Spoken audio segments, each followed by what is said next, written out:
Muy buenos días Miami, muy buenos días a todo el sur de la Florida. Bienvenidos a En Contacto a través de su canal 8 Mundo Max.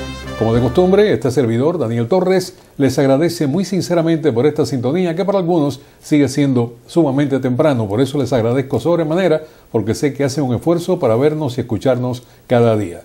En la jornada de hoy quería abordar el tema de Colombia. En estos días hemos olvidado realmente la situación colombiana a partir de la campaña electoral en Estados Unidos, a partir de las problemáticas en Cuba, a partir de la situación en Medio Oriente, y esos son issues que han sencillamente olvidado un tanto el tema colombiano, que hemos dejado de abordarlo con la asiduidad que nos gustaría para estar totalmente actualizados.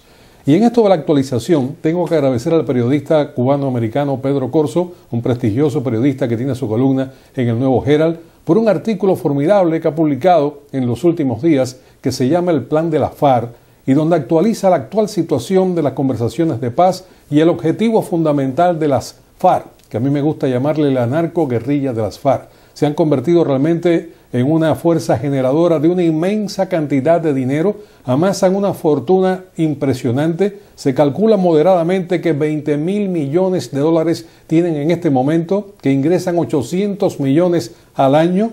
¿Y por qué lo hacen? Para eso he invitado al periodista Pedro Corso para que me explique justamente los pormenores de esta situación, de la cual los Estados Unidos no es ajeno. Y este es otro elemento en este segmento importante que les invito a disfrutar conjuntamente conmigo. Para Pedro Corso, los muy buenos días. ¿Cómo buenos días, Daniel. Gracias por esta invitación. Has dicho una gran verdad. Lamentablemente, a veces le prestamos poca importancia a acontecimientos que son trascendentales. Las conversaciones de paz que tienen lugar en La Habana entre el gobierno de Colombia, que preside Juan Manuel Santos, y las FARC, son conversaciones muy importantes porque pueden marcar en alguna medida pautas en diferentes situaciones políticas latinoamericanas y en cómo se pueden resolver o cuál es el punto de concesión que están dispuestos a hacer los gobiernos constituidos con grupos irregulares que tienen alternativas o posibilidades de desestabilizarlos. La FARC, y hay que tratar de ser justo, o al menos pretendemos llegar allá, la FARC tuvieron un origen ideológico, con un fundamento ético que nosotros rechazamos porque no creemos en el marxismo, pero sí tuvieron un origen ideológico. Pero con el tiempo, y estoy hablando de los años 60, cuando, y siempre ha sido así, la dictadura de los hermanos Castro apoyaron a todas las guerrillas de América Latina, particularmente a las colombianas y a las venezolanas. Fueron, pudiéramos decir, la niña de los ojos del castrismo fueron las fuerzas irregulares de Colombia y de Venezuela. Las fuerzas irregulares venezolanas desaparecieron a finales de la década del 60 por un arreglo del presidente Rafael Caldera con los irregulares. Pero las colombianas permanecieron por diversos factores, por diversas condiciones. Y la que más ha sobrevivido es la que se considera la guerrilla más antigua del mundo, las FARC, que fue degenerando de un grupo sustentado en valores ideológicos, como tú lo acabas de mencionar, a una narcoterrorista, a guerrilla, o un grupo insurgente que recurren al narcotráfico y al terrorismo para lograr ya no propósitos de alcanzar el poder, sino para lograr el objetivo de enriquecerse y de tener poder, aunque no sea político, el que posiblemente, ahora en base a estos diálogos en La Habana, posiblemente puedan acceder. Bueno, Pedro, de acuerdo con lo que tú planteas en tu artículo, un elemento importantísimo es que esta mesa de diálogo se estableció a partir de que la narcoguerrilla de la FARC le pidió a los Estados Unidos que fueran ellos los financistas de ese proceso de paz. O sea que le pidieron dinero a los Estados Unidos para sentarse a la mesa negociadora. Bueno, uno de los líderes de la FARC que se encuentra en La Habana, ahora cuando el presidente Santos visitó a Washington, invitado por el presidente Barack Obama para conmemorar el famoso Plan Colombia, un proyecto conjunto colombo-estadounidense para desestabilizar, eliminar las guerrillas, la FARC no perdió tiempo y al mejor estilo de los hermanos Castro, de siempre estar mendigando, de siempre estar pidiéndole a cualquiera. No tiene que ser un aliado para que ellos le pidan a todo el que ellos suponen que tienen. Le pidió al gobierno de Estados Unidos que se hiciera cargo de financiar la paz. O sea, que Estados Unidos no se distancie del proceso de paz. No estamos hablando como influencia política, sino que no se distancie económicamente. En consecuencia, las FARC, que como tú acabas de mencionar, se calcula, tiene una fortuna de más de 20.000 millones de dólares. El Procurador General de Colombia, Ordóñez, ha sido muy diáfano en eso. Ha dicho que las FARC cuentan con miles de millones de euros y de dólares. Y el periodista Ricardo Puentes Melo, que dirige una organización muy importante que se llama Periodismo Sin Fronteras, ha planteado que la FARC, como una de las formas en la que va a reconocer la asistencia que los hermanos Castro le han dado en este proceso de paz, aunque no creo que reconozca nunca públicamente la asistencia que le dio en el proceso de insurgencia, va a invertir en Cuba cerca de 1.000 millones de dólares en el campo turístico.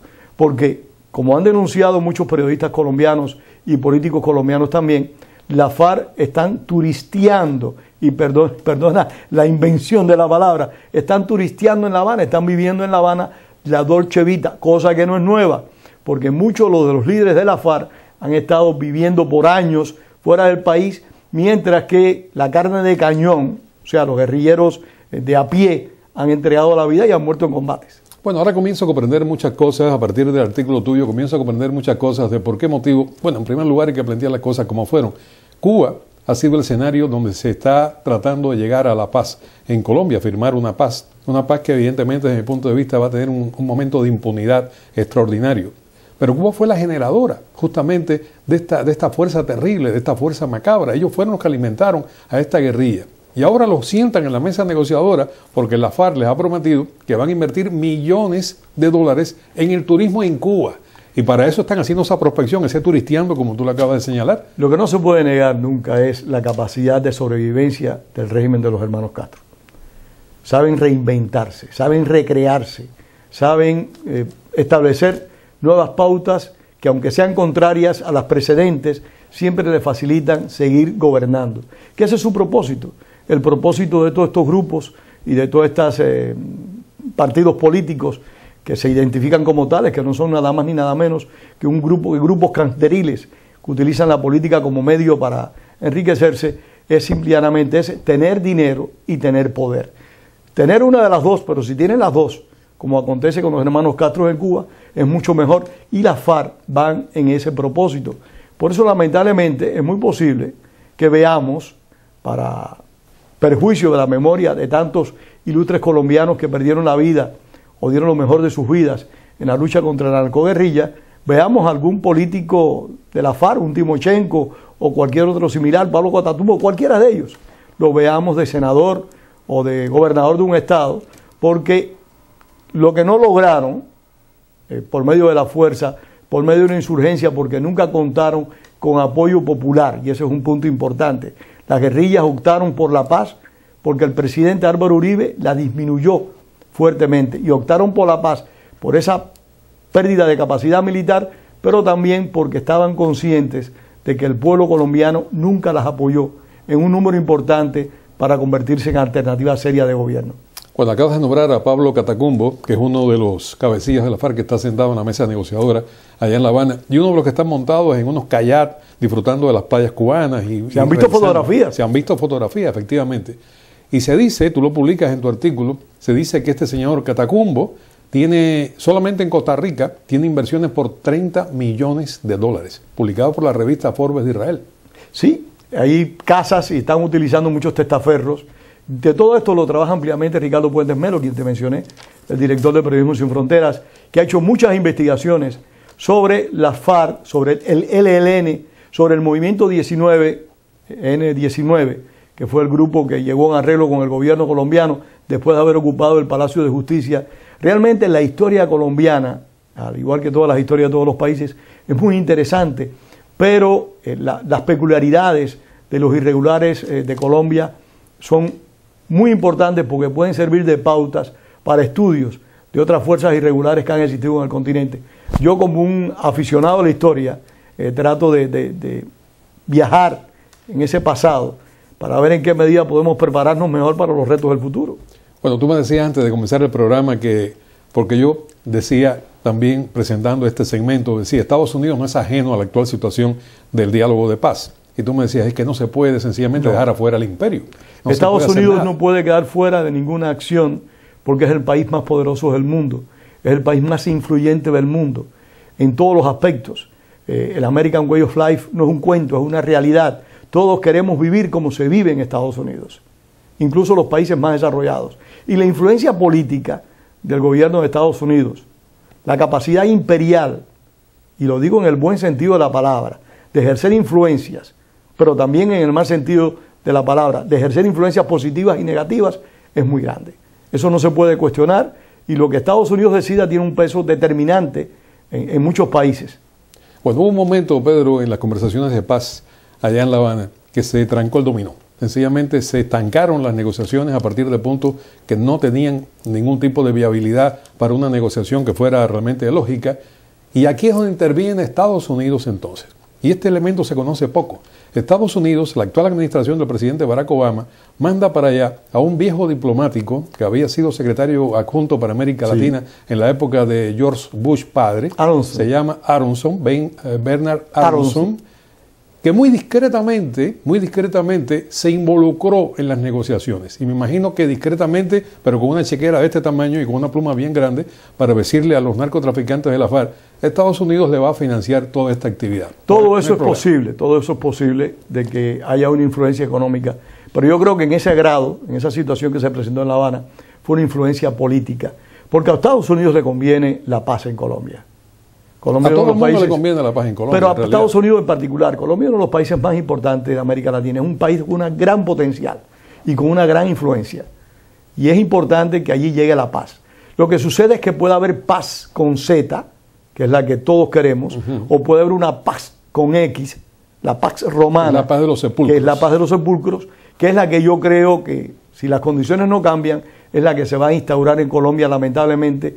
Y a pesar de tantas y tantas personas que perdieron la vida luchando porque la democracia no fuera quebrantada por estas fuerzas irregulares, y a pesar también de la gran cantidad de periodistas, y eso es muy importante destacar, que han entregado sus vidas o entregaron sus vidas demandando y defendiendo el derecho a ser libre y a opinar sin ningún tipo de restricción, cosa que las guerrillas de la FARC no permiten, al igual que en su momento los grupos narcotraficantes tampoco han permitido. Hace algunas semanas el presidente Juan Manuel Santos estuvo de visita aquí en Washington, se entrevistó con el presidente Barack Obama a propósito de cierta celebración. Le dieron un contexto a esto y fueron una cantidad de años del Plan Colombia que se estaban celebrando, creo que en los últimos 10 años o 15 años del Plan Colombia. Pero la visita de Juan Manuel Santos me da la impresión que tuvo que ver muchísimo con una firma de la paz entre la narcoguerrilla de la FARC y el propio gobierno y ver qué tipo de posición podía tener Estados Unidos desde el punto de vista económico.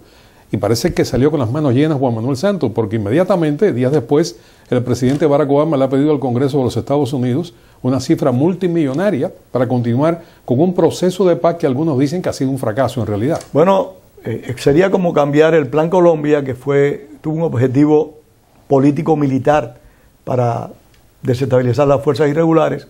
Sería una especie de nuevo Plan Colombia, en esta ocasión, como planteó el líder de la FARC desde La Habana, financiando a Estados Unidos la paz. Pero te repito, ¿qué paz? ¿Con X o con Z? Me llama la atención, a mí nos quedamos sin tiempo prácticamente para este segmento que me ha resultado tremendamente interesante, no sé a ustedes, amigos televidentes, porque son elementos que se desconocían incluso con relación a este acto histórico, porque realmente lograr la paz en Colombia significaría un paso trascendental en la historia no solamente de ese país, sino de América Latina en términos generales. Bueno, sería la solución de un conflicto muy serio, muy profundo, muy doloroso, que ha causado cientos de miles de muertos, y cuadra en la política que el presidente Obama inició desde el primer día de su mandato.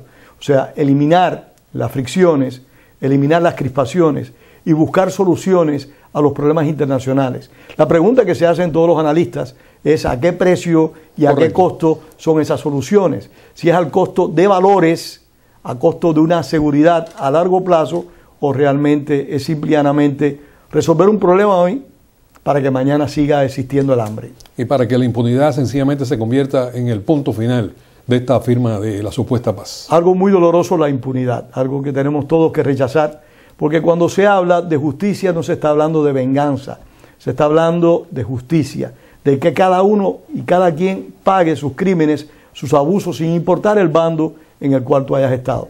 Pero la impunidad para mí es lo más contrario que puede haber para una sociedad estable y segura en el futuro.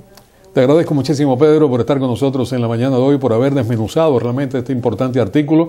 A usted, amigo televidente, le invito a que lo busque en el Nuevo Herald. Se llama El Plan de las FARC, es como se llama, bajo la firma de nuestro invitado Pedro Corzo. Échale un vistazo para que usted vea los elementos y cómo se mueve este mundo, para algunos muy complejo y para nosotros también muy difícil de comprender en las condiciones en que se está dando este proceso de paz, al menos para mí. Te agradezco muchísimo, Pedro, por estar con nosotros en la mañana de hoy. Gracias a ti, Daniel.